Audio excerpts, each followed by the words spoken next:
Sinong marunong kumain ito ng pating kabayan?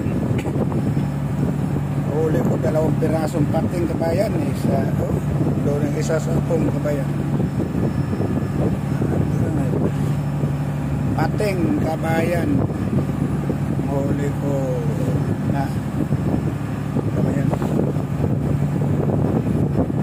Magandang ano na ito. Luto nila dito. Sinagol kabayan.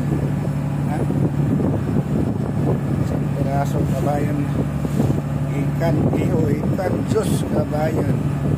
Malakas ang kabayan.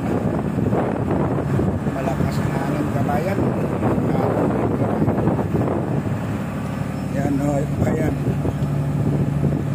No, ikan iho kabayan. Dagdag sa ipon na naman kabayan.